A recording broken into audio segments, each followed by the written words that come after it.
முழு முதற் கடவுள் யாரு? விநாயகர் பெருமான். விநாயகர் தம்பி யாரு?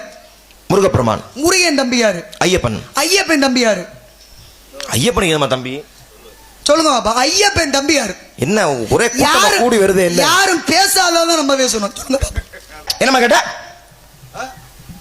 ஐயப்பன் அதாவது சிவனுக்கு வந்து 5 மணி வரை இருக்கிறாங்க. சிவனா உருவான வர்ற தப்பிக்கிட்டே குறை குட்டி மாதிரி தப்பி போக கூடாது. பேசுற விஷயத்தை தெளிவுபடுத்த. நீ என்ன குழப்ப நினைக்காத, நீ குழம்பிடாத, நீ குழம்பிடாத. நீங்க எவ்வளவு நாள் என்ன குழப்பி பாருங்க, நான் தெளிவா நின்னு பேசுறேன். இப்ப வீரபத்திரரும் காலபைரவரும் விநாயகரும் முருகனும் ஐயப்பனும். இப்ப 5 மணி சிவன். ஒருவேளை ஐயப்பனுக்கு பிறகு சிவனுக்கு ஏதாவது பிள்ளை வந்ததா? கதை இருக்கா? என்கிட்ட கதை இருக்கா? என்கிட்ட நீ ஒண்ணு கேப்ப சொல்லணுமா? ஒரு முருகனுக்கு பிறகு தோன்றியவராக ஐயப்பன் மட்டும்தான் இருக்காரு. புராணத்திலேயோ கதையிலேயோ இல்லாத கேள்வி அப்பனா எல்லாம் கத்த வைக்கும்போது எனக்கு கிடைக்கிற மகிழ்ச்சி இருக்கு. அதே மாதிரி உனக்கும் தான். அதனால ஒண்ணும் தப்பு இல்ல. கத்த வைக்கிறது இல்ல. ஏங்க ஒரு வேலை பாக்குறா, அந்த வேலையை செம்மையா பார்க்கணும், அவ்வளவுதான் பிரச்சனை. 1000 மண்டபம் சம்பளம் காசை கடந்தது வேலை. பேரு சொல்லுங்க. பேச்சு ஏத்துக்கிற மாதிரியான ஒரு விஷயமா இருக்கணும். சரி, சிவனுக்கு ஐயப்பனுக்கு பிறகு ஏதோ ஒரு பிள்ளை பிறந்ததா? விஷயம் கேக்குறேன். கதையே இல்ல. நான் ஒரு விஷயத்தை சொல்றேன். பகிரங்கமா மன்னிப்பு கேட்க போறியா? பகிரங்க மன்னிப்பு கேட்க போறியா? யார்கிட்ட கேக்குறேன்? யாரு? பகிரங்கமா வேற ஏதாவது சொல்லி பிடிப்பேன். சரி, நீ முதல்ல விஷயத்தை சொல்லு. முதல்ல தெளிவா வாயை மூடுங்க. முதல்ல யாருகிட்ட யாரு மன்னிப்பு? ஆனா விஷயத்துக்கு வாமா. எதுக்கு மன்னிப்பு கேக்குறேன்? தப்பான கேள்வி கேட்டுக்கிட்டேன். இப்படிலாம் பேசாதீங்க. கதை இல்லாத கேள்வி கேட்டுவிட்டேன். என்னை மன்னிச்சுக்கிறீங்க. தப்பு இல்ல. உன்னை எல்லாம் நம்பி தலைவர் உட்கார்ந்துருக்காங்கல்ல, தப்பு பண்ண மன்னிப்பிக்கல, ஒண்ணும் தவறு இல்ல. என்னை நம்பி இவ்வளவு பேர், உன்னை நம்பின ரசிக கண்மணிகளுக்கு அப்படி என்னை நம்பி அவங்க இருக்கும்போது ஒரு புதுசா ஒரு நல்ல தகவலை தானே சொல்லிட்டு போவேன். தப்பான தகவலை தப்பானதை சொல்லுவனா? 1000 மண்டபத்துல 1000 காலை இல்லைங்கிற, அப்ப எதுக்கு 1000 மண்டபம் பேரு? நான் சொல்றேன்னா ஐயப்பனுக்கு தம்பியே கிடையாது, சரியாதான் இருக்கும் நம்புறாங்கல்ல. அப்ப அந்த நம்பிக்கைக்கு எப்படி துரோகம் பண்ணுவேன்? 1000 மண்டபத்துல அப்ப உங்களுக்கு தெரியாது. அப்ப தோத்து போயிட்டு நீங்க ஒத்துக்குங்க. என்னத்துக்கு? உனக்கிட்ட நான் தோத்து போறேன். மன்னிப்பு கேளுங்க. அடையாமா சிவரஞ்சனிட்ட மனப்பிராந்தி தோத்து போயிட்டு என்னைய மன்னிச்சுக்கங்க, இனிமேல் உங்களை அப்படி பேச மாட்டேன்னு சொல்லிட்டு. ஐயப்பனுக்கு பிள்ளை, அதாவது தம்பி என்பது சிவனால் உருவாக்கப்பட்டு, அப்பா இந்த முருகனுக்கு அப்புறம் ஐயப்பன் வந்த மாதிரி இந்த ஐயப்பனுக்கு இவர் வந்தாருப்பா, இவர் தான் தம்பி அப்படின்னு சொன்னா அது சரியாகாது. அது நியாயமான கருத்தா இருக்க முடியாது. சரி, ராமன் தம்பி லட்சுமணன், ராமனுக்கு அவங்க அம்மாவுக்கு மறந்தானா? இல்ல. லட்சுமணன் தம்பிங்கிறவா? பரதன் தம்பிங்கிறோம். அவங்க அம்மா பிறந்தானா? இல்ல. தருமை தம்பி அர்ஜுனுங்கிறோம். அவங்க அம்மா பிறந்தானா? இல்ல. இல்ல. அப்ப உடன் பிறந்தால்தான் தம்பி. ஏன் முருகன் தம்பி ஐயப்பன்றதே ஒண்ணு பார்வதிக்கும் சிவனுக்கு ஒண்ணு ஒரு பிறக்கலையே. ஒரு சின்ன விஷயம் கேக்குறேன். அவங்க அம்மாவுக்கு ராமர் பிறந்தாரா, அவங்க அம்மாவுக்கு லட்சுமணன் பிறந்தாருன்னு கேக்குறீங்களே. முதல்ல தசரதருக்கு அவங்க புறம் பிறந்தாங்க. எப்படி தசரதற்கா பிறந்தாங்க? நீ இல்ல.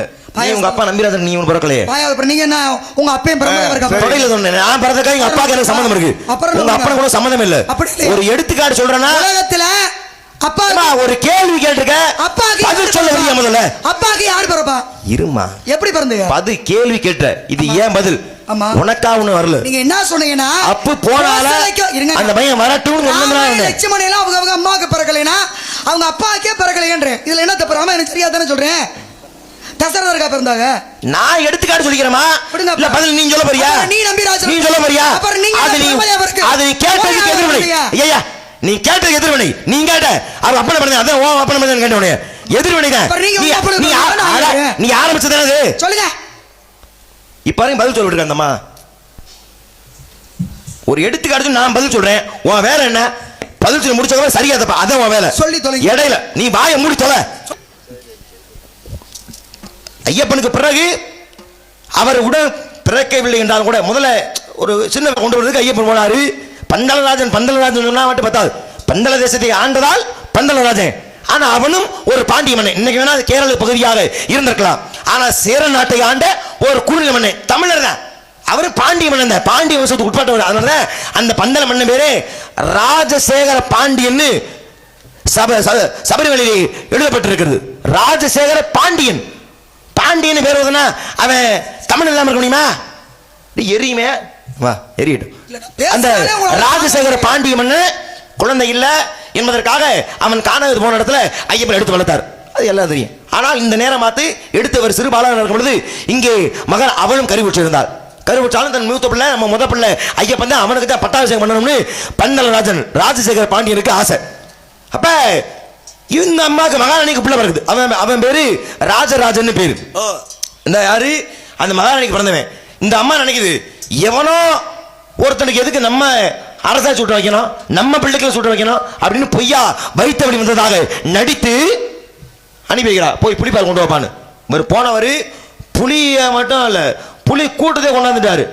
அதன் பிறகு ஐயப்பன் போயிட்டாரு சபரிமலைக்கு. அதே விஷயம். இப்ப தம்பி இவன் என்ன எப்படி பரதன் சொன்னாலும் என் அண்ணன் ஆள மாட்டேன், ஒருபோதும் ஆள மாட்டேன் என்று சொல்லி எப்படி பரதன் போனானோ அது போல இவன் ராஜராஜ இவனும் என் அண்ணன் ஆள மாட்டேன், நான் ஆளல அப்படின்னு வர்றார்.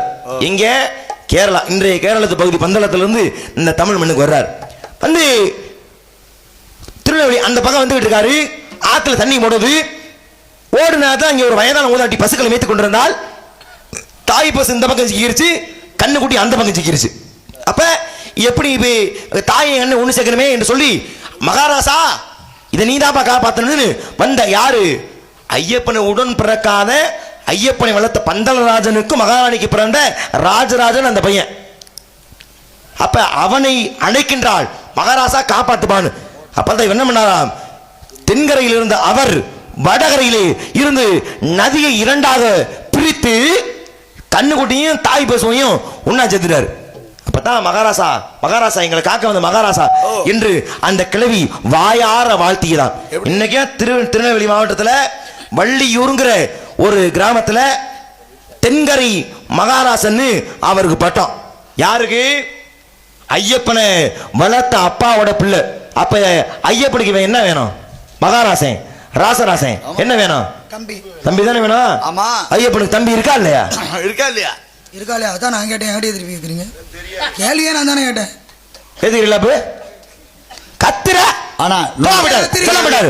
அது இல்லையா இது இல்லையா? ஏங்க இதுக்கு இப்ப காமன் நேரம்